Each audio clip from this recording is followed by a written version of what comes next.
اب جو ہے غلام کی مدد کرے اپنے لانے کی بات کہ کچھ پیسہ کمائے اور غلام کو دے تاکہ وہ مدد کرے. تو یہ کیا ہے؟ بسم اللہ الرحمن الرحیم نحمده ونصلي ونسلم على رسول الكريم اما بعد. امام عبد الوہاب شعرانی رحمہ اللہ کی کتاب میزان الشریعت الکبریٰ کی تیسری جلد میں نکاح کا بیان ہے. کتاب النکاح سے کچھ حصہ انشاءاللہ ہم لوگ پڑھتے ہیں اور زیادہ تر جو ہے ترجمہ ہی کافی ہوگا. کہیں کہیں ضرورت تفہیم کی ہوگی تو بقدر کفایت ہم تفہیم بھی کریں گے. جی چلیے دیکھیے کتاب النکاح. اجمع الائمۃ علی ان النکاح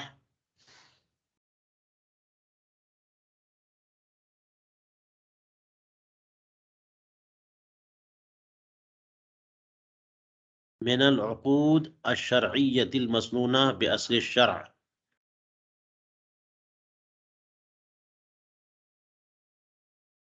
ائمہ مجتہدین کا اتفاق ہے اس بات پر کہ نکاح اصلاً ان عقود میں ہے، ان عقود شرعیہ میں جو مسنون ہے.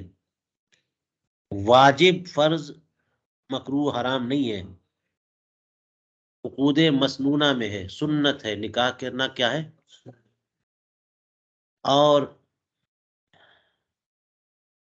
واتفق الائمۃ علی استحبابہ لمن طاقت نفسہ الیہ. یعنی اصلاً یہ مسنون ہے، اب کسی کی حالت کی بنیاد پر حکم لگے تو کہتے ہیں کہ کسی کا نفس اس کا مشتاق ہے، اسے ضرورت محسوس ہو رہی ہے تو اس کے لیے نکاح کرنا مستحب ہے. اس پر بھی اتفاق ہے. لمن طاقت نفسہ الیہ وخاف الزنا، جسے زنا کا اندیشہ ہو جائے اور اس کا نفس اس کی ضرورت محسوس کرے، اشتیاق ہو، تو اس کے لیے کیا ہے؟ نکاح مستحب ہے. وَيَكُونُ فِي حَقِّهِ أَفْضَلُ لَهُ مِنَ الْحَجِّ وَالْجِهَادِ وَالصَّلَاةِ وَالصَّوْمِ التَّطَوُّعِ. اور ایسی صورت میں اس کے لیے نکاح حج نفل، جہاد نفل، صلاۃ و صوم نفل سے افضل ہے. ورنہ نکاح ان فرض چیزوں سے افضل کیسے ہو جائے؟ ٹھیک ہے. نفل نماز، نفل روزہ، نفلی جہاد اور نفلی حج سے افضل کیا ہے؟ نکاح. بات سمجھ میں آئی؟ کس کے لیے؟ جسے زنا کا اندیشہ ہو اور اسے اشتیاق ہو. کیونکہ اگر وہ نفلی حج نہ کرے تو یہی نقصان ہوگا نا کہ اس کو ثواب نہیں ملے گا. نفل روزہ نہ رکھے، نفل نماز نہ پڑھے تو نفل کا ثواب نہیں ملے گا، لیکن کوئی گناہ تو نہیں اس کے کھاتے میں نہیں آئے گا نا اگر نہ کرے تو. لیکن اگر اسے اشتیاق ہو چکا تو اب نکاح کرنا اس کے لیے یوں افضل ہے کہ اس سے وہ بہت سارے مفاسد اخلاقیہ سے بچ جائے گا کہ اگر نکاح نہیں کرتا تو کہیں کسی حرام کام میں نہ پڑ جائے. ٹھیک ہے، اس لیے اس سے افضل ہے. ورنہ وہ افضل ہے کہ اس کا معاملہ اللہ سے ہے اور اس کا معاملہ بندوں سے ہے. واتفقوا علی انہ اذا قصد نکاح امرأۃ سن له نظره الى وجهها وکفیها.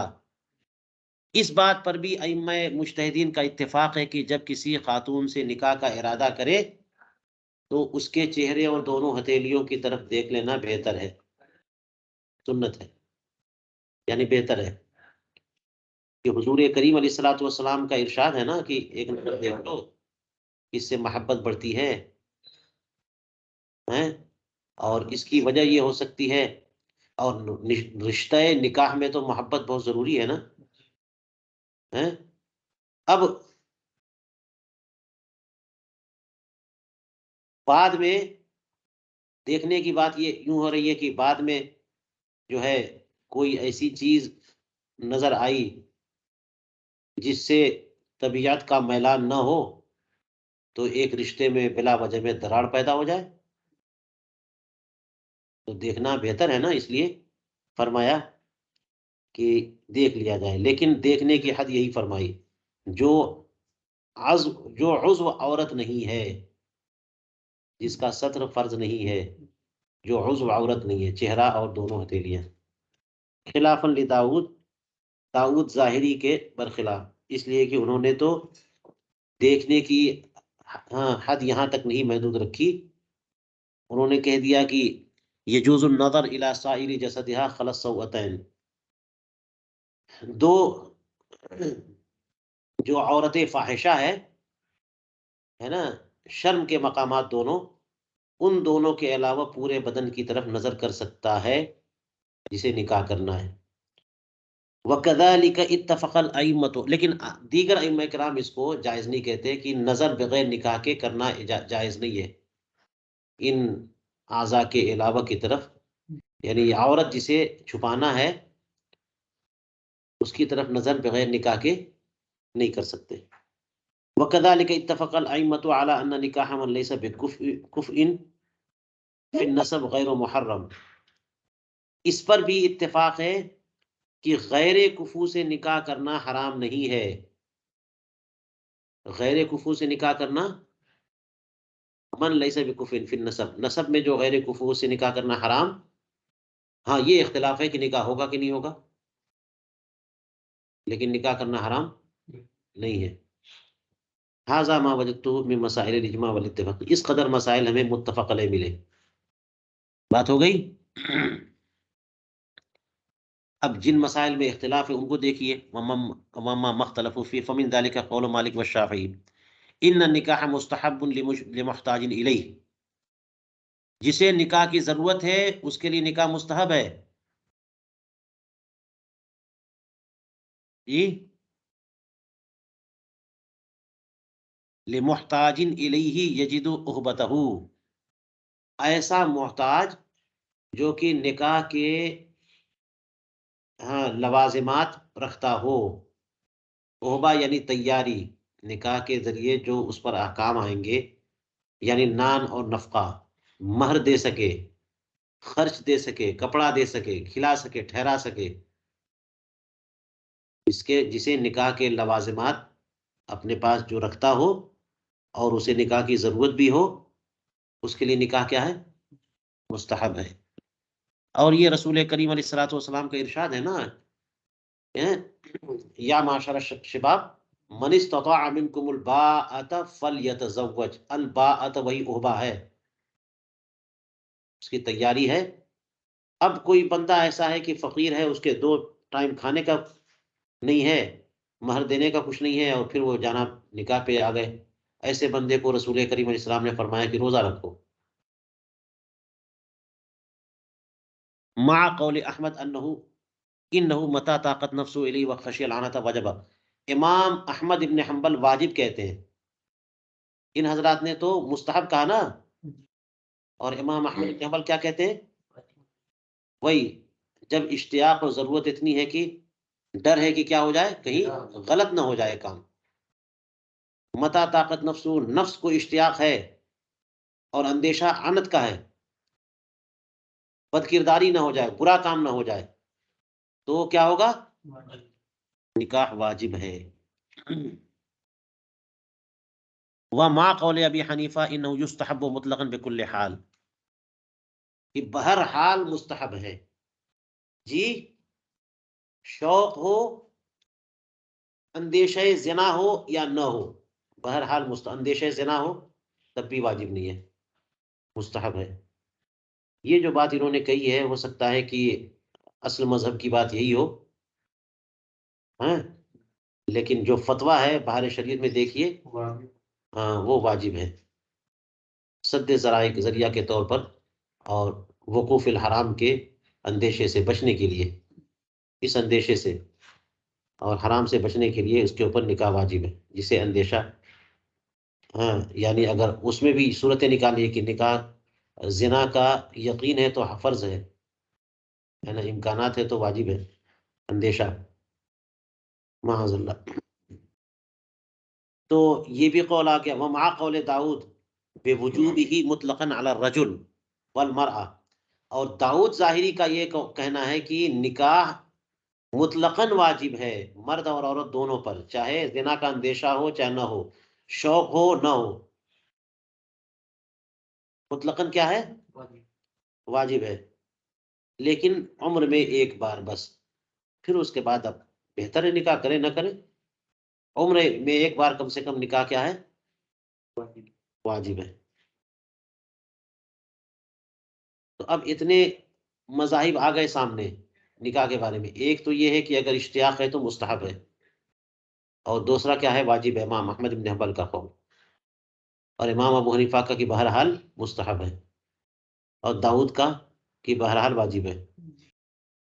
تو کہتے ہیں اول مفصل فالاول مفصل فی الاستحباب وعدم ہی، اول نے تو استحباب اور عدم استحباب دونوں میں تفصیل سے کر دی ہیں،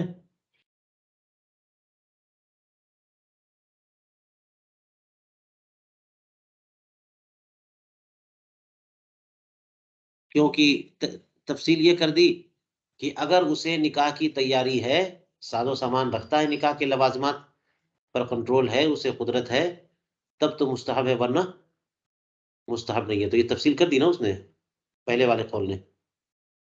والثانی، اور دوسرا جو موقف ہے امام احمد بن حنبل کا، اس میں تو واجب قرار دیا نا، تو وجوب اور عدم وجوب میں تفصیل کی ہے اس میں، کہ اگر ہاں برے کام کا اندیشہ ہے تو نکاح واجب ہے، ورنہ واجب نہیں۔ تیسرا قول امام ابو حنیفہ کا فرماتے والثالث مخفف، اس میں تو بڑی تخفیف ہے، ایک تو واجب ہی نہیں کیا، بالکل واجب نہیں کیا کسی حال میں، تو آسانی ہو گئی نا، کرے نہ کرے۔ اور چوتھے میں بڑی سختی ہے کہ بہرحال واجب ہے، ہر بندے کو کرنا پڑے گا نکاح، کوئی بھاگ نہیں سکتا۔ لیکن کہہ رہے ہیں والرابع مشدد من وجہ و مخفف من وجہ، ایک اعتبار سے تو سختی ہے اس میں، اور دوسری جہت سے اس میں تخفیف ہے۔ کس جہت سے تخفیف ہے؟ ہاں؟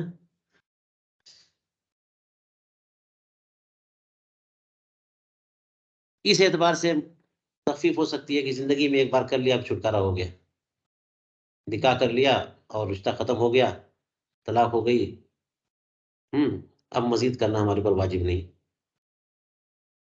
ایک ہی بار پھنسنا ہے۔ ہو سکتا ہے اس جہت سے، پتہ نہیں کس جہت سے کہہ رہے ہیں۔ بہرحال اس میں من وجہن سختی ہے، من وجہن تخفیف ہے۔ فرجع الامر الى مرتبۃ المیزان ووجہ الاول قوله تعالی، پہلا جو قول ہے اس میں دیکھیے کہ اس میں فرمایا وَلْيَسْتَعْفِفِ الَّذِينَ لَا يَجِدُونَ نِكَاحًا، جو لوگ نکاح کی صلاحیت نہ رکھتے ہوں، اسباب نہ پاتے ہوں، وہ پاک دامنی اپنائیں، اس سے دور ہی رہیں۔ تو یہی تو بات کہی ہے پہلے والے قوم نے، کہ جسے نکاح کے لوازمات پر قدرت ہو اس کے لیے مستحب ہے، اعاونا علیہ، یعنی اس پہ مدد کرنے والی چیزیں، یہاں تک کہ تاکہ اللہ تبارک و تعالیٰ اپنے کرم سے اسے بے نیاز کر دے۔ وجہ ثانی کیا ہے؟ انہ طریق الی السلامۃ من الزنا، کہ اگر زنا کا اندیشہ ہے تو نکاح کرنا واجب، امام احمد بن حنبل کا قول ہے، تو اس کی وجہ یہ ہے کہ زنا سے بچنے کی یہی صورت تو ہے، اس لیے واجب ہے۔ تیسرا، یہ بہرحال مستحب ہے چاہے زنا کا اندیشہ ہو، تو اس کی وجہ یہ کہ ان الاستحباب کافر فی طلب النکاح تکون نہیں لکون ذلك مصاحبا للواضع الطبيعي من محبت النکاح بالطبع فلا يحتاج الى التشديد بالايجاب، تو استحباب ہی طلب نکاح کے لیے کافی ہے، کیونکہ واضع طبیعی بھی ساتھ ساتھ لگا ہوا ہے، یہ ایسی تکلیف نہیں ہے کہ طبیعت اس کی طرف مائل نہ ہو، بات سمجھ میں آئے؟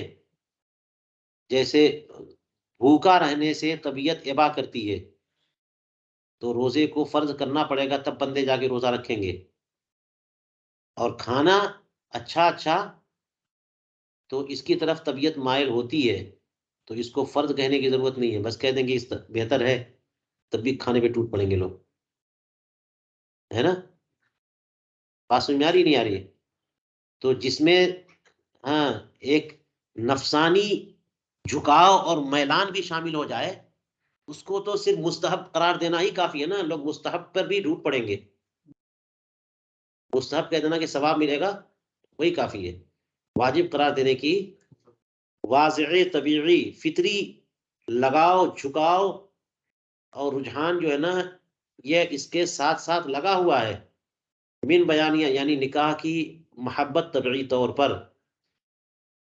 طبعی جھکاؤ، لہذا ایجاب یعنی واجب، نکاح کو واجب قرار دے کر کے اس طرح سے سختی کی ضرورت یہاں پر نہیں ہے کہ واجب قرار دیں گے تبھی نکاح لوگ کریں گے ورنہ نہیں کریں گے، ہے نا؟ ایسا نہیں ہے، نکاح کو صرف بہتر اور ثواب کا کام کہہ دیں، مستحب کہہ دیں، تب بھی لوگ یہ والی سنت نہیں چھوڑیں گے، جیسے کہتے ہیں نا کھانا اس طرح سنت ہے تو بہت اہتمام کرتے، اور جہاد میں جانا سنت ہے تو پھر کوئی تیاری نہیں،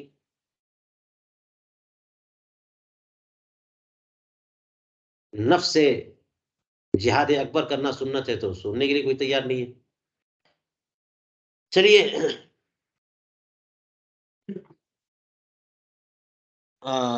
کس چوتھا موضوع موقف کس کا تھا؟ داؤد کا؟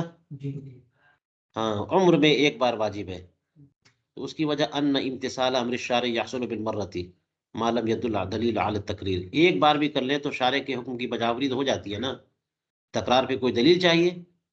اچھا چلیے ایک اور مسئلہ دیکھ لیے، ائمہ کرام کا مختلف فی، فرماتے ہیں کہ ائمہ اربعہ کا یہ ارشاد کہ یجوز نظر الرجل الى فرج زوجته وامته وعکسه،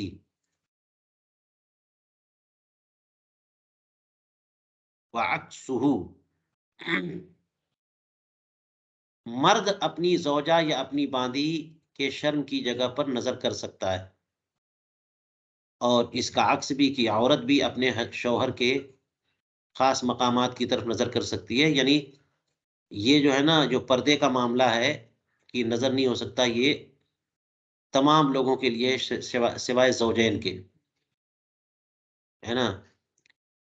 افضاء بعض کا بعض کی طرف بالکل جائز ہے، تو نظر بھی جائز ہے، یہ اور بات ہے کہ یہ کراہت سے خالی نہیں ہے، بہتر نہیں ہے، ٹھیک ہے، لیکن اس میں کوئی گناہ نہیں ہے، تو یہ ائمہ اربعہ کا قول ہے، لیکن بعض اصحاب شافعی فرماتے ان ذالک یحرم، یہ حرام ہے، بعض شافعیہ کیا کہتے ہیں؟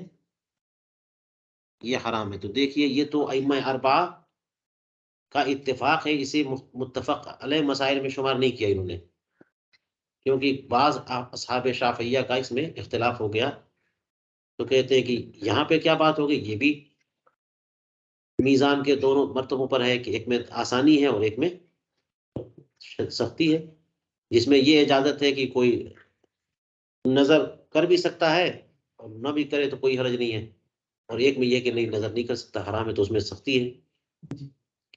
فالاول مخفف محمول على احاد الناس من الامه، والثاني مشدد خاص باکابر العلماء واصحاب المروءه والحیاء، تو پہلا والا جس میں آسانی دی گئی ہے کہ نظر کر سکتے ہیں وہ عام لوگوں کے لیے، ان لوگوں کا ماحول مزاج اور لیول جو ہے نا یہی سب ہوتا ہے، اور دوسرا جس میں یہ کہ نظر کرنا حرام ہے وہ تو جو ہے نا اکابر علماء اور اولیاء اصحاب مروت اور حیا اصحاب حیا والوں کے لیے، کہ یہ سب کام نہیں ہے، ہماری نظر جو ہے نا ہماری نگاہیں اس چیز کے لیے نہیں ہے، فرجعل امر الى مرتبۃ المثال۔ ایک اور قول دیکھیے امام شافعی کا قول ان عبد المرأة محرم لها،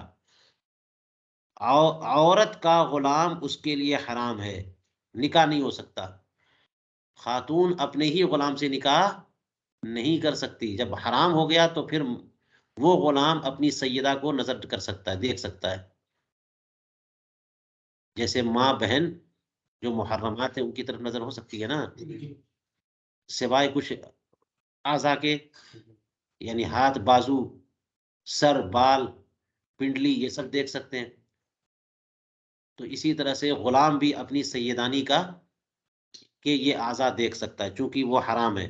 فیجوز نظر الیہا وعلیہ جمہور اصحابی. یہ کن کا قول ہے؟ امام شافعی کا. جمہور شافعیہ اسی طرف ہے. مع قول جماعت منہم الشیخ ابو حامد والنووی انہ لیس محرم لسیدتی. کچھ اصحاب شافعیہ اس سے اختلاف کرتے ہیں، وہ کہتے ہیں نہیں حرام نہیں ہے، نکاح ہو جائے گا. حرام نہیں ہے. سیدہ کا نکاح، سیدہ سے مراد آقانی، آقا. سیدہ سے مراد وہ نہیں، وہ سید و سیدہ رسول کریم علیہ الصلوۃ والسلام کے نسل شریف میں جو مالکہ ہے غلام کی، تو غلام کا نکاح اس کے مالکن سے ہو جائے گا، حرام نہیں ہے. جب وہ غیر محرم ہے تو پھر اس کے بعد کہتے ہیں کہ غلام اپنی سیدہ کی طرف نظر نہیں کر سکتا. وقال ان الذی ينبغي القطع به، اور انہوں نے کہا کہ اسی پر یقین رکھنا چاہیے، اور یہ کہنا کہ وہ غلام جو ہے نا اپنی سیدہ پر حرام ہے، اس کی کوئی دلیل نہیں ہے. اور جو آیت کریمہ ہے وہ تو باندیوں کے بارے میں، غلاموں کے بارے میں تھوڑی ہے.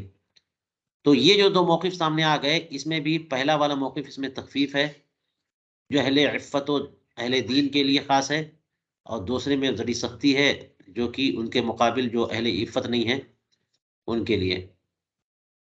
اور پہلے کی وجہ ایک یہ بھی بنتی ہے کہ مقام سیادت مقام عمومیت کی طرح ہے. ماں کا جو مقام ہوتا ہے، جو ماں کا جو مقام ہوتا ہے اس میں کیا فی نفرت الطبع من التلذذ بالاستمتاع بها. یہ جیسے ماں کا مقام ہوتا ہے کہ طبع جو ہے اس سے اباح کرتی ہے، مزاج جو ہے وہ بھاگتا ہے کہ جو ہماری ماں ہے اسی کے کی ذات سے استمتاع اور تلذذ کرے، اشتہا کا معاملہ اس سے کرے، کیونکہ عظمت و ہیبت ہوتی ہے نا لما یشاہدہ العبد. تو یہی اسی طرح کی ہیبت اور عظمت ہوتی ہے سیدہ کے ساتھ بھی، کہ جو ہماری مالکن ہے اسی سے ہم اشتہا اور تلذذ کا معاملہ نہ کریں. یہ طبع جو ہے نا وہ اس سے ابا کرتی ہے، کیونکہ غلام اپنی سیدہ کے ساتھ جو ہے نا ہیبت محسوس کرتا ہے، اس کی تعظیم، اس کی عظمت محسوس کرتا ہے. اور جہاں پر یہ ہے کہ حرام نہیں ہے، اس کی وجہ ان سیادت تنقص مقام الام فی ذالک. یہ جو ہیبت و تعظیم ہے یہ ماں کی خصوصیت ہے، اور سیدہ جو ہے جو مالکن ہے وہ تو اجنبیہ ہے نا، تو اس کے ساتھ نفسانی میلان اس طرح ہو، اس میں کوئی بعد نہیں ہے، ہو جائے گا. فرجع الامر الى مرتبۃ المیزان. چلیے ومن ذلك قول الائمة الثلاثة وعامة الفقهاء انه لا يصح النکاح الا من جائز التصرف. ایک یہ قول دیکھ لیجئے کہ نکاح اسی کا درست ہوگا جو جائز التصرف ہو، یعنی محجور بالکل چھوٹا بچہ جس کے تصرفات بھی نافذ نہیں ہو سکتے، لین دین نہیں کر سکتا، ایسے بندے کا نکاح درست نہیں ہے. نکاح کس کا درست ہے؟ جس کے تصرفات نافذ ہوتے ہیں، کم سے کم ہوش مند ہو، بالغ ہو. امام ابو حنیفہ کا قول دیکھ لیجیے اس سلسلے میں کہ وہ یہ کہتے ہیں کہ نہیں، چھوٹے بچے کا بھی نکاح ہو جائے گا جو ممیز ہو، صفی کا بھی نکاح ہو جائے گا، لیکن یہ موقوف ہے علی اجازت الولی. تو امام ابو حنیفہ کے نزدیک شیرخوار بچے کا بھی نکاح ہو جائے گا، ولی جو ہے نا اس کی اجازت پر موقوف ہوگا. ہمارے یہاں کوئی ایج نہیں ہے خاص نکاح کی صحت کے لیے. ہاں جب تک نابالغ ہے تب تک ولی کی اجازت چاہیے، اور جب بالغ ہو جائے تو اس بندے کی اجازت چاہیے. تو صبی ممیز اور صفی دونوں کے لیے فرمایا کہ نکاح درست ہے، ہاں ولی کی اجازت پر موقوف ہے.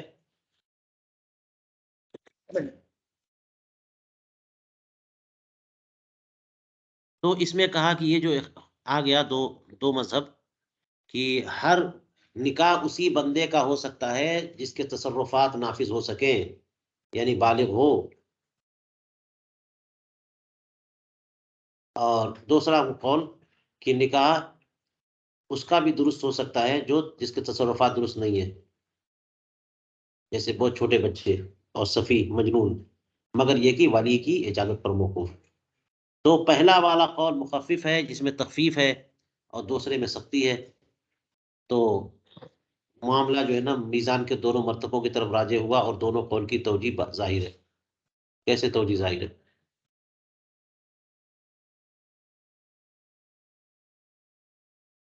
اب اس کو مخفف کہا پہلے والے کو ہے، تو یوں تخفیف اس میں ہے کہ نکاح کے لیے جو ہے نا آپ کو وقت دیا جا رہا ہے کہ جب آپ ہوش مند ہو جاؤ تو آپ نکاح کرو، آپ کے اوپر نکاح تھوپا نہیں جا رہا ہے، یوں نہیں تخفیف مانیں گے۔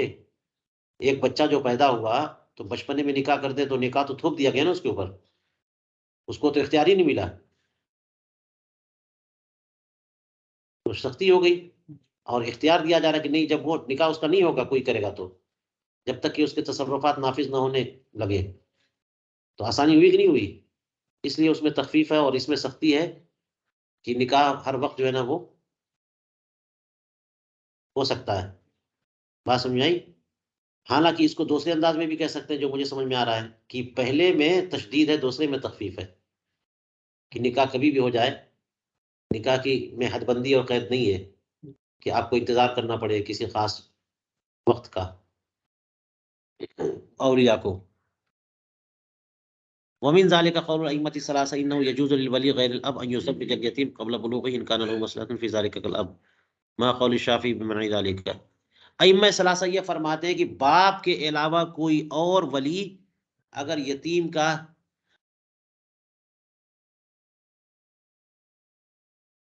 نکاح کرا دے بلوغ سے پہلے پہلے تو یہ جائز ہے اگر اس سلسلے میں کوئی مصلحت ہو تو، جیسے کہ باپ اپنی بچی کا، اپنی بچیوں کا نکاح بلوغ سے پہلے کرا سکتا ہے، لیکن باپ کے علاوہ کوئی ولی ابد یا باپ نہیں ہے، کوئی اور ولی ہے، وہ اگر کرائے قبل بلوغ تو کرا سکتا ہے، ہاں کرا سکتا ہے، کوئی مصلحت ہونی چاہیے، کفو جو ہے نا ضائع ہو رہا ہے اگر ہم ابھی نہیں کرتے تو، اس طرح کوئی وجہ۔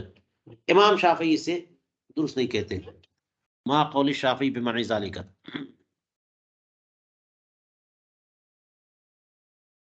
امام شافعی کیا کہتے ہیں؟ بمنع ذالک، اس کو منع کرتے ہیں۔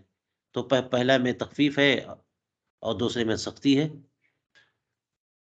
اور تخفیف جو ہوئی وہ یہ محمول علی تام النظر، ایسے ولی پر محمول ہے جو ہے نا بڑا سوجھ بوجھ والا ہو، مصلحت کی وجہ سے گنجائش دی جا رہی ہے نا کہ ابھی کر لو، کہ اگر ہم انتظار کریں گے بالغ ہونے کا، بچے کے بالغ ہونے کا انتظار کریں گے تو پھر پتہ نہیں ایسا رشتہ ملے گا نہیں ملے گا، یہ وجہ اگر ہے تو پھر ایسا بندہ دور اندیش ہونا چاہیے، ورنہ پاگل بندہ ہے اب وہ کہے گا کہ نہیں ملے گا ملے گا نہیں ملے گا، بندہ کروڑپتی ہے اور ہیں جو بددین لوگ، غلط فیصلہ کر دیا۔ تو تامن نظر جو ہے نا اس یہ وجہ سے کہتے ہیں کہ اس کو اتنا گنجائش دی جا رہی ہے، اس میں تخفیف ہے، دوسرے میں سختی ہے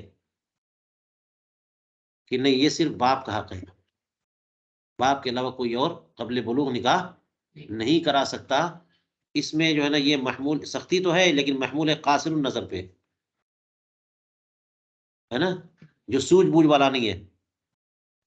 ومن ذلك قول الشافعي واحمد انه لا يصح نکاح العبد بغیر اذن سیدی، غلام کا نکاح آقا کی اجازت کے بغیر درست نہیں ہے،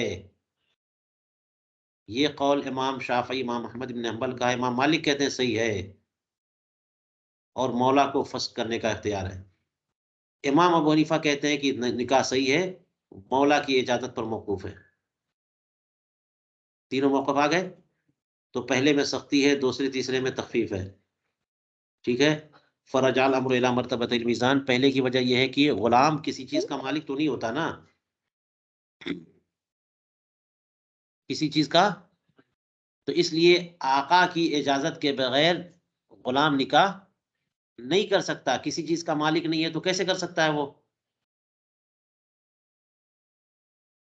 والنکاح من واجبہ النفقۃ علی الزوج، اور نکاح میں چونکہ وہ خود کسی چیز کا مالک نہیں، وہ مملوک ہے، اور نکاح ایک ایسا عقد ہے جس میں کچھ مالی معاملات بھی ذمے میں آتے ہیں، اس کے واجبات میں سے یہ بھی ہے کہ شوہر نفقہ دے، ومن لا مال لہ، اور جس کے پاس مال ہی نہ ہو وہ شوہر بن ہی نہیں سکتا ہے کیونکہ اس کے پاس نفقے کا پیسہ ہی نہیں ہے.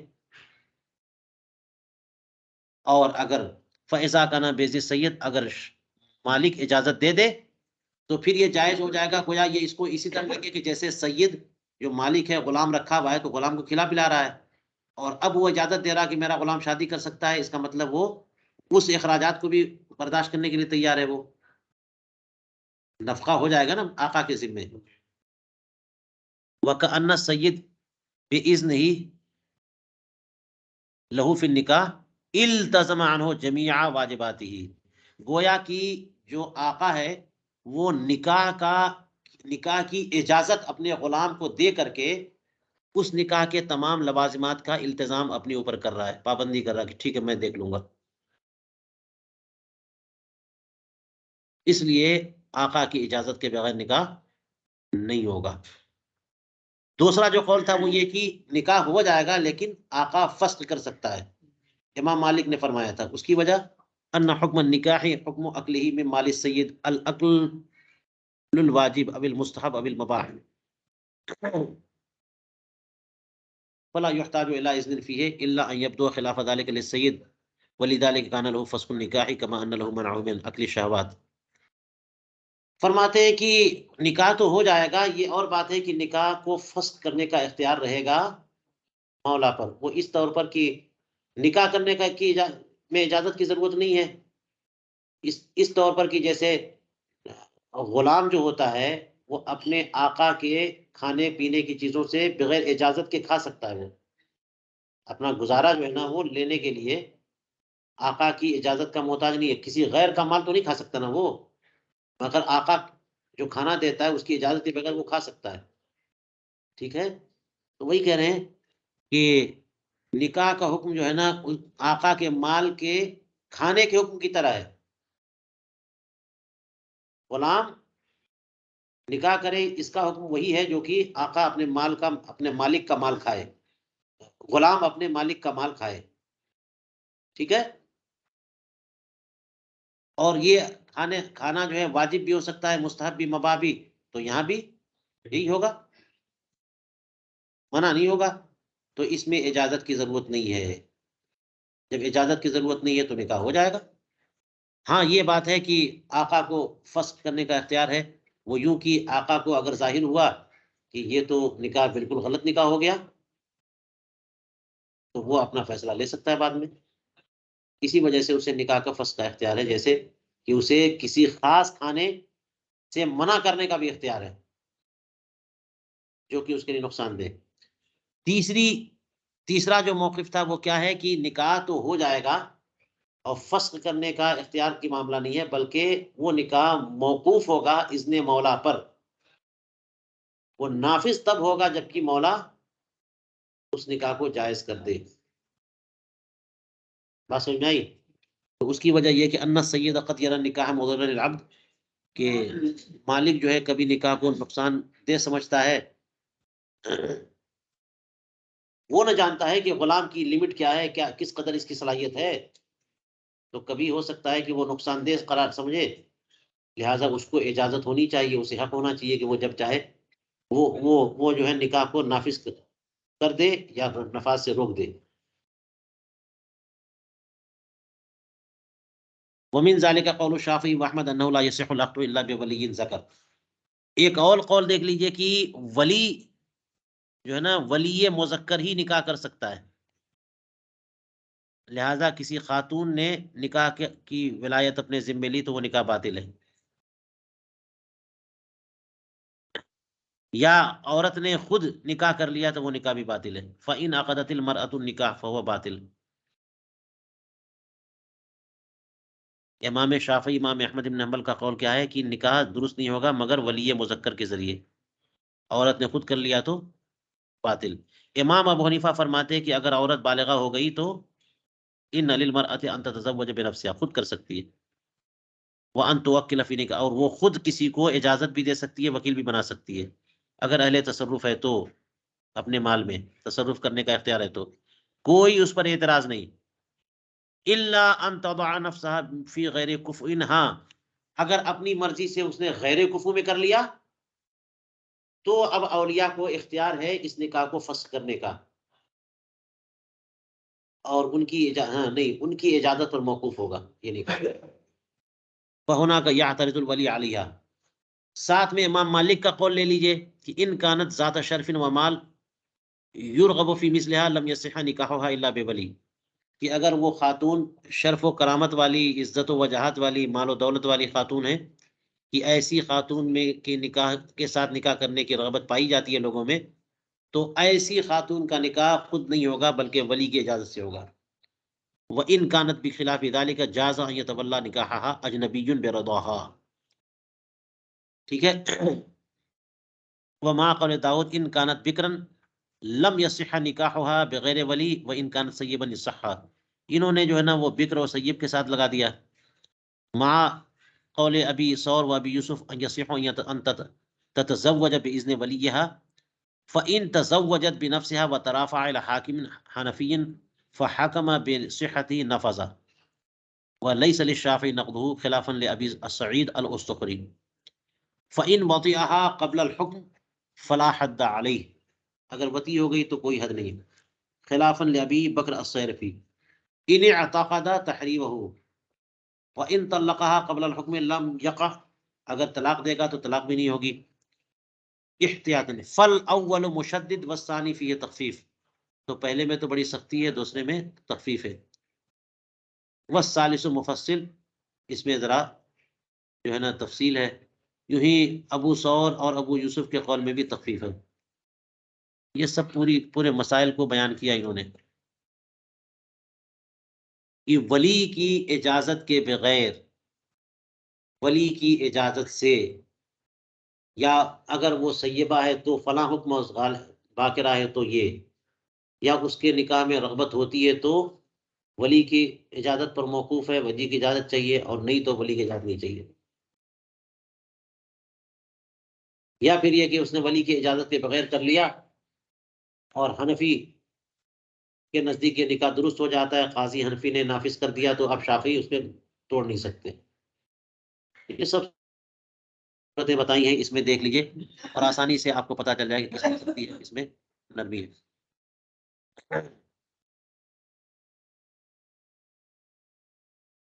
چلیے یہاں تک میں نے پڑھایا، کچھ اور چیزیں میں اب تھوڑا سا آگے بڑھتے ہیں، ہر مسئلہ کہاں سمجھیں گے۔ اب یہ بھی دیکھ لیجئے کہ ایک قول، ایک فرق یہ بھی ایک انہ لا ولایت لفاسق، یہ بہت ہی واضح اختلاف ہے۔ امام شافعی اور امام احمد بن حنبل یہ کیا کہتے ہیں کہ فاسق نکاح کا ولی نہیں ہو سکتا، فاسق نکاح کا ولی نہیں ہو سکتا، اور اسی طرح سے فاسق گواہ بھی نہیں ہو سکتا۔ اور امام ابو حنیفہ کا قول ہے کہ فاسق مانع ولایت نہیں ہے۔ ٹھیک ہے، فل اول و مشدد، تو پہلے والے موقف میں سختی ہے نا، فاسقوں کی تعداد زیادہ ہے تو کتنا مشکل کام ہوگا کہ ولی کو پہلے عادل بننا پڑے گا، نیک بننا ہوگا، اور دوسرے میں تخفیف ہے، تو وہی بات آ گئی کہ مرتبہ میزان کے دونوں مرتبے کی طرف معاملہ جائے گا، کہ سختی کس جہت سے ہے اور نرمی کس جہت سے ہے۔ ایک مسئلہ یہ بھی ہے کہ ولی اقرب جب شہر میں موجود نہ ہو، غائب ہو جائے مسافت سفر تک، تو ولی ابعد اگر نکاح کر دے تو نکاح ہوگا کہ نہیں ہوگا، یہ بھی اختلاف ہے۔ اور ائمہ ثلاثہ نے کہا کہ اگر غیبت منقطع ہو تو ولایت ولی ابد کی طرف چلی جاتی ہے، اور غیر منقطع ہو تو ولایت منتقل نہیں ہوتی۔ ولی اقرب، ولی ابعد، باپ چچا، بھائی بھتیجا، تو ولی اقرب کی موجودگی میں ولی ابد کا تو نہیں چلتا نا، لیکن اگر ولی اقرب چلے گئے باہر کہیں تو پھر ولی ابد کو حق ملتا ہے وہ نکاح کرا دے۔ لیکن بعض لوگوں نے اس میں قید لگائی ہے کہ وہ دور جانا کون سی بڑی بات ہے، لوگ تو سفر کرتے ہی رہتے، غیبت منقطعہ، یہ اتنا انتظار کریں گے تو کفو چلا جائے گا۔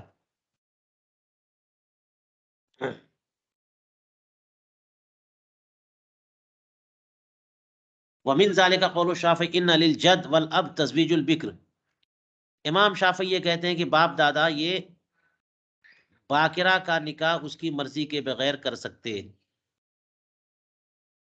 نکاح کرا سکتے ہیں، صغیرتن کانت اور کبیرتن.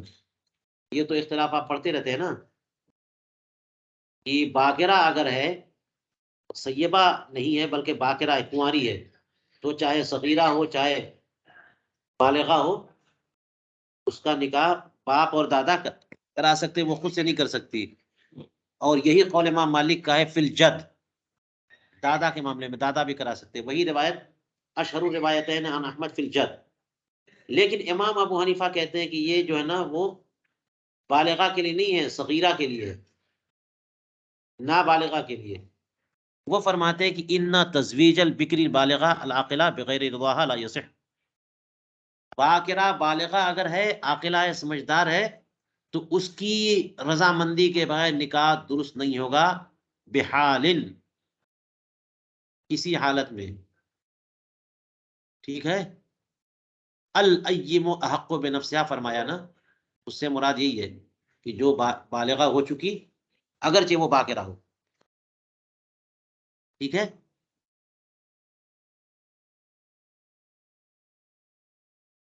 ومع قول مالک و احمد فی احدى الروایتین انه لا تثبت للجد ولایت الاجبار. ولایت اجبار دادا کو نہیں ہے، باپ کو ہے، برخلاف باپ کے. فالاول مخفف على الاب والجد والثانی، تو پہلے میں تو بڑی تخفیف ہے کہ باپ اور دادا دونوں کرا دے، تو آسانی ہو گئی نا، کوئی بھی کرا سکتا ہے.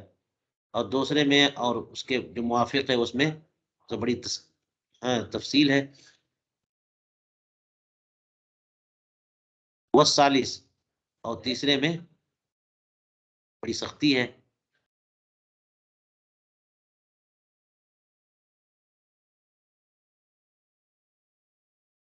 اس میں اول اور ثانی اور ثالث کس کو کہا وہ بھی ذرا غور کریے گا. مجھے صرف اتنا بتانا تھا کہ یہ بھی اختلاف ہے، اور اس کی توجیہ انہوں نے بتایا بھی نہیں، لا يخفى على الفطن. تو جس طرح سے یہ مسائل کی توضیح کرتے جا رہے ہیں، اس سے ایک آدمی اسلوب سیکھ رہا ہے نا.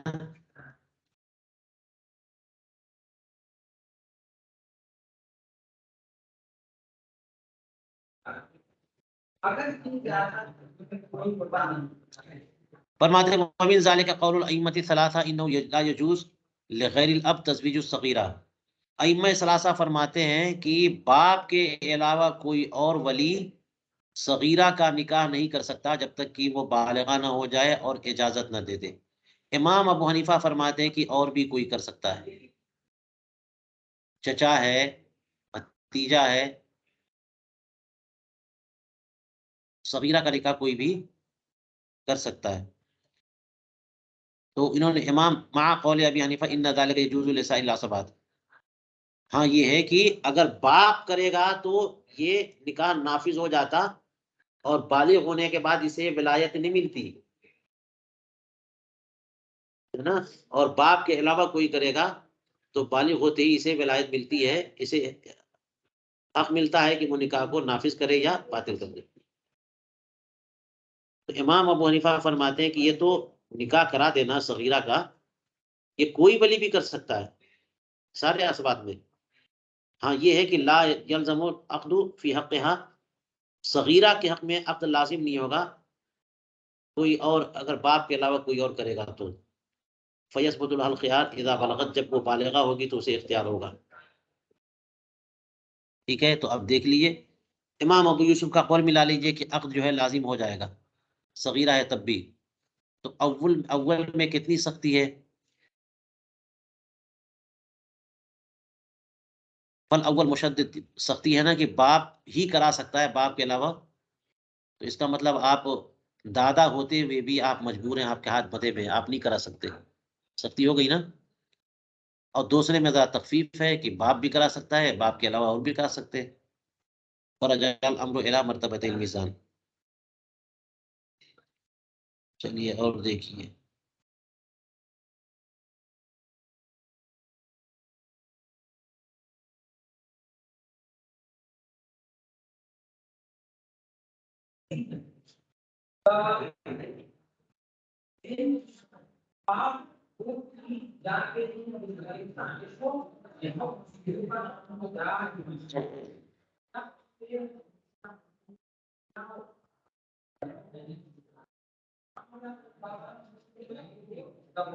حضور سوالات آخر میں کریں.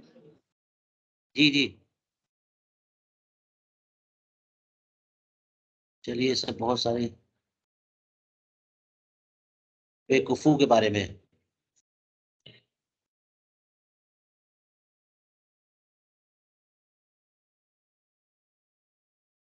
ومن ذلك قول الأئمة الثلاثة إذا قال الرجل لفلانة زوجتي وصدقته على ذلك ثبت النکاح باتفاقهما. یعنی مرد بولے کہ فلاں عورت میری بیوی ہے اور وہ عورت کہے کہ ہاں ہاں یہ میرا شوہر ہے، تو نکاح ثابت ہو جاتا ہے ان کے اتفاق سے. لیکن امام مالک کہتے کہ نہیں، جب تک کہ وہ مرد جو ہے نا اس کے پاس خاتون کے پاس آتا جاتا نہ دکھے. تو یہاں بھی میں نے نشان لگایا، یہ دیکھیے. ومن ذلك قول الائمة الثلاثة انه لا يصح النکاح الا بشهادۃ. یہ بھی بڑا اختلاف ہے. ائمہ ثلاثہ کے نزدیک جو ہے نا نکاح کی صحت کے لیے گواہی ضروری ہے. بغیر گواہوں کے نکاح نہیں ہوتا. حالانکہ اور امام مالک کے نزدیک گواہی ضروری نہیں، اعلان ضروری ہے. ائمہ ثلاثہ کے نزدیک اعلان ضروری نہیں ہے، گواہی ضروری ہے. اور امام مالک کے نزدیک دونوں کا فرق کیا ہوا؟ فرق یہ ہوا کہ اگر دو آدمی نہیں، مرد اور عورت آپس میں نکاح کر لیں اور دو گواہ ضروری ہے نا، تو دو گواہ رکھیں نکاح میں اور پھر اعلان نہ کریں، کوئی اور نہیں جانتا، تو یہ نکاح ہوگا کہ نہیں ہوگا. اگر دو گواہ موجود ہیں تو نکاح ہو جائے گا، اگرچہ یہ لوگ نکاح کا اعلان نہ کریں. امام مالک کے نزدیک یہ معاملہ ہوگا کہ اگر مرد اور عورت نے اکیلے نکاح کر لیا بغیر گواہ کے، تو ائمہ ثلاثہ کے نزدیک نکاح ہی نہیں ہوگا. امام مالک کے نزدیک نکاح ہو جائے گا بشرطے کہ یہ لوگ چھپانے کی کوشش نہ کریں. ہاں، بتا دیں کہ ہم نے اعلان نکاح کر لیا، ہم میاں بیوی ہیں. ٹھیک ہے. تو ائمہ ثلاثہ کے نزدیک نکاح درست نہیں ہوتا مگر گواہی سے. امام مالک کا قول یہ ہے کہ بغیر گواہی کے بھی نکاح درست ہو جاتا ہے، الا انه يعتبر فی الاشاعت. مگر نکاح میں کیا معتبر ہے؟ کیا معتبر ہے؟ اشاعت ہے نا یہ، یعنی ہاں اس کو پھیلائیے، اعلان کریے، چھپا کے مت رکھیے. وترک التراضی بالکتمان. اور یہ بھی ضروری ہے، یہ بھی چاہیے کہ رضا بالکتمان ترک کرنا پڑے گا. کہ دونوں مرد اور عورت دونوں نے خفیہ نکاح کر لیا، اکیلے تھے کمرے میں، کوئی نہیں تھا، اور نکاح کر لیا، کوئی گواہ نہیں ہے، تو امام مالک کے نزدیک یہ نکاح ہو جائے، نکاح ہو جائے گا یہ. لیکن اگر یہ لوگ کتمان پر ایگریمنٹ کر رہے ہیں کہ تم کسی کو مت بتانا، میں بھی کسی کو نہیں بتاؤں گا، تو نکاح نہیں ہوگا، کیونکہ یہ اعلان کے خلاف ہو گیا. ترک تراضی بالکتمان، تراضی بالکتمان چھوڑنا پڑے گا. کوئی ایسی رضامندی آپس میں ہو گئی کہ نہیں مجھ کو نہیں بتانا ہے، تو پھر یہ تو زنا والی بات ہو گئی. زنا پھر رضا والی بات ہوگی نا.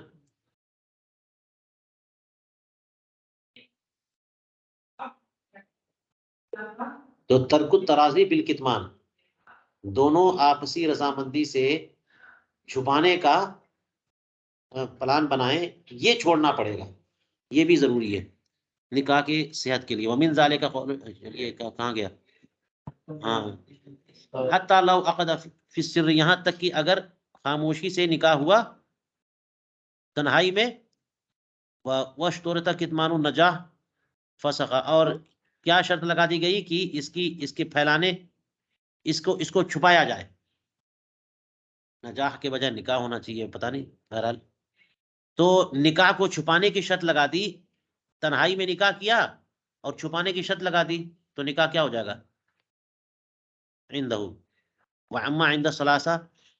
اور ائمہ ثلاثہ جو کہتے ہیں کہ گواہ ضروری ہے، اعلان ضروری نہیں ہے، تو کہتے ہیں کہ وہ کتمان جو ہے نا، کوئی کتمان سے کوئی نقصان نہیں ہے.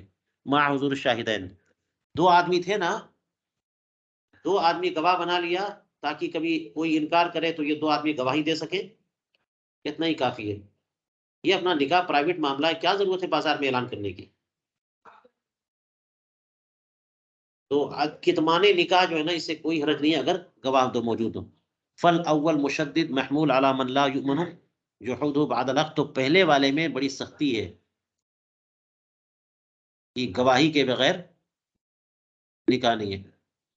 تو یہ ان لوگوں پر یہ محمول ہے جن کے انکار سے اطمینان نہیں ہے، بندے کا کوئی اعتبار نہیں ہے، پتہ نہیں کب انکار کر دے، ہے نا. ایسے لوگوں کے لیے ہے کہ گواہوں کے بغیر نکاح نہیں ہوگا تمہارا. اور دوسرے میں تخفیف ہے کہ بغیر گواہوں کے بھی نکاح ہو جائے گا. یہ محمول ہے اہل صدق و ورع پر، نیک لوگ ہیں ان سے عافیت ہے، وہ نکاح کریں گے اور نہیں انکار کر سکتے ہیں بعد میں نہیں. فرجع الامر الى مرتبۃ المیزان. ومن ذلك قول الشافعي واحمد انه لا يثبت النكاح الا بشاهدين عدلين ذکرین.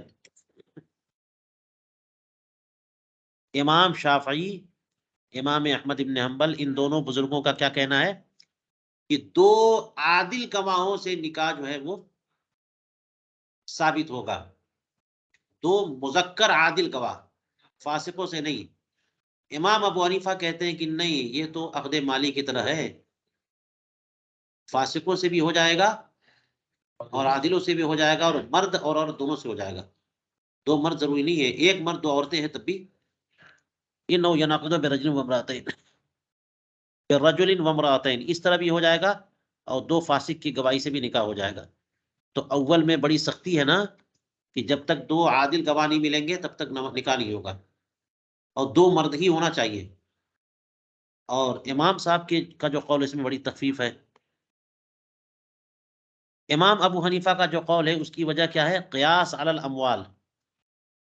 تو یہ نصاب شہادت مالیہ ہے تو اموال پر قیاس کریں گے کہ قرآن کریم نے جب مال کے معاملے میں کہہ دیا کہ ہاں دو مرد گواہ اور رجل و امرأتان، یا پھر ایک مرد دو عورتیں، معاملے میں فرمایا،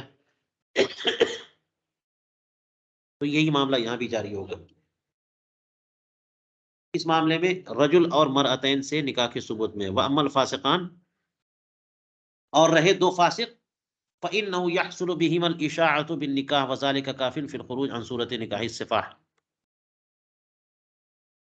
اچھا یہ ہم نے کہیں بتایا بھی ہوگا کہ فاسق جو ہے نا اہل شہادت نہیں ہے، اس کی گواہی قبول نہیں ہے نا، تو وہ تو معاملہ اس کا ہے کہ گواہی وہ دے، اس گواہی کو قاضی رد کرے.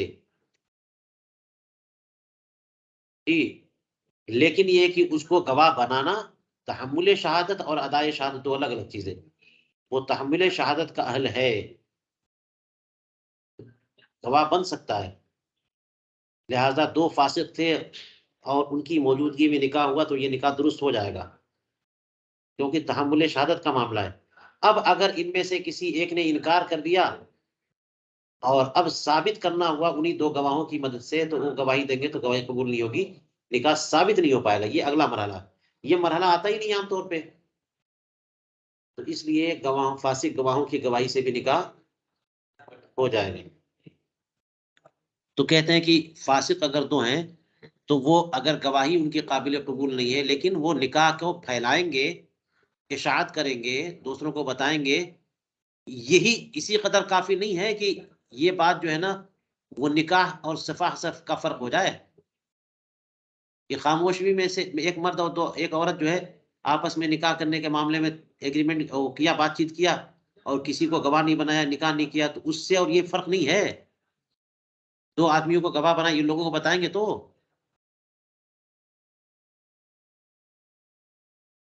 اسی قدر جو ہے نا یہ کافی ہے نکاح کو صفا سے الگ کرنے کے لیے.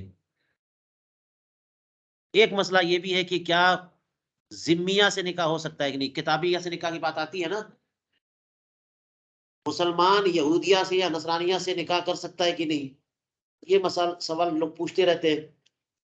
تو یہ نکاح منع ہے، ناجائز ہے، لیکن نکاح کر ہی لے گا کوئی تو جو اولاد پیدا ہوگی وہ ثابت النسب ہوگی، نکاح درست ہوگا، یعنی درست ہو جائے گا.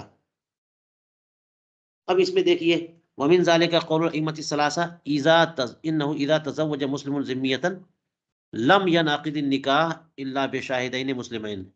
دو مسلمان گواہ، اچھا یہ ذمیہ سے شادی کی بات نہیں ہے بلکہ گواہی کی بات ہے. اس میں دو گواہ مسلمان چاہیے یا ذمی گواہ بھی چلے گا؟ امام ابو حنیفہ فرماتے ہیں کہ نہیں، دو ذمی گواہوں سے بھی یہ نکاح ہو جائے گا. دیکھ لیجئے انه ينعقد بالذمیین، کیونکہ مسلمان کتابیہ عورت سے شادی کر رہا ہے نا، نکاح کر رہا ہے ذمیہ سے. اور یہ معاملہ پہلے سے معلوم ہے کہ مسلمان خاتون سے، مسلمان مرد مسلمان خاتون سے نکاح کرے گا تو مسلمان ہی گواہ ہونا ضروری ہے. جو قرآن پاک نے فرمایا کہ انما یجعل اللہ للکافرین علی المؤمنین سبیلا، کافروں کو مومنین پر کوئی ولایت نہیں رکھی. تو کافر مسلمانوں کے معاملے میں ولی نہیں ہو سکتے، گواہ نہیں بن سکتے. لہٰذا مسلمان مرد مسلمان عورت سے نکاح کرے تو گواہ کیسے ہونے چاہیے؟ مسلمان. اگر کوئی کافرہ ذمیہ یا ذمی کافر یہودی نصرانی کتابی کوئی گواہ ہے تو نہیں ہوگا نکاح. لیکن مسلمان اگر کتابی ذمیہ سے نکاح کرے تو ائمہ ثلاثہ یہاں بھی یہی فرماتے ہیں کہ دو گواہ جو ہیں نا مسلمان ہی ہوں گے، کیونکہ یہ نکاح مسلمان کا ہو رہا ہے. امام ابو حنیفہ فرماتے ہیں کہ اگر ذمی گواہ ہو گئے تو بھی نکاح ہو جائے گا، کیونکہ ذمیہ سے نکاح ہو رہا ہے، گواہی اس کے خلاف دینی ہے نا. حقوق اس کے ثابت ہو رہے ہیں، مرد کے حقوق ثابت ہو رہے ہیں کس پر؟ ذمیہ پر، اس پر الزام ہے. تو اس لیے ذمی دو گواہ ہوں گے تب بھی نکاح ہو جائے گا. ٹھیک ہے، تو پہلے میں بڑی سختی ہے، دوسرے میں آسانی ہے. وجہ الاول تقلیب حکم الاسلام، جو ائمہ ثلاثہ نے کہا کہ مسلمان گواہ ہونا چاہیے، تو اس کا مطلب حکم اسلام کو غالب کر رہے ہیں نا، وہ مسلمان ہونا ضروری ہے، غیر مسلم نہیں چلے گا. اور ثانی کی وجہ یہ ہے کہ حکم اہل کفر کو غلبہ دیا جا رہا ہے. اور وہ اس وجہ سے کہ لأنهم يقبلون شہادت اہل ملت اذا وقع جحود، جب انکار ہوتا ہے تو ان کے اپنے اہل ملت کی گواہی بھی قبول کرتے ہیں. ذمیوں کا معاملہ کیا ہے کہ آپس میں کوئی تنازع ہوتا ہے تو ذمی کی گواہی بھی قبول کرتے ہیں. تو یہاں بھی تنازع ہوگا تو اس کی گواہی قبول کریں گے نا وہ لوگ. اس لیے چلیے اسی پر ہم روکتے ہیں. ایک منٹ. ہلو،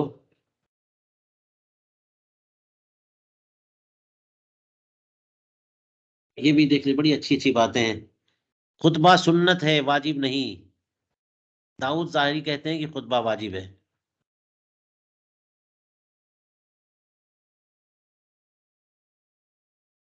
امام شافعی امام احمد کہتے ہیں کہ نکاح جو ہے نا تزویج و نکاح سے ہی ہوگا، اس کے لیے یہ ورڈ لفظ چاہیے یا ان کا یہ چاہیے. امام صاحب کہتے ہیں کہ امام ابو حنیفہ کہ نہیں، لفظ نکاح لفظ تجویز ضروری نہیں ہے. ہر ایسے لفظ سے نکاح ہو جائے گا جو تملیک عین کے لیے وضع کیا گیا.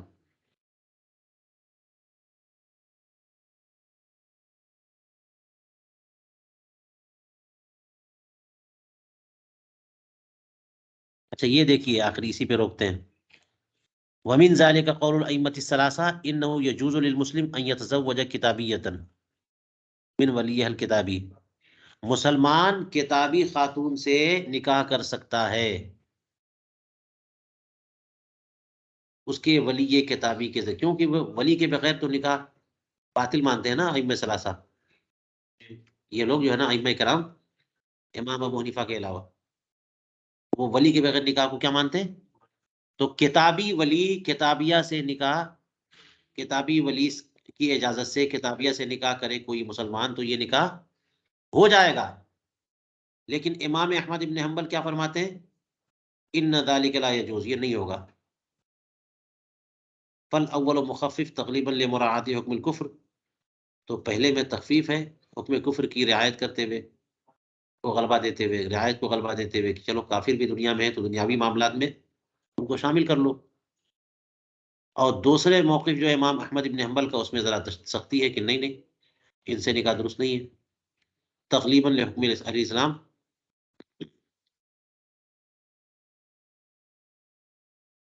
فرجع الامر الى مرتبۃ المیزان،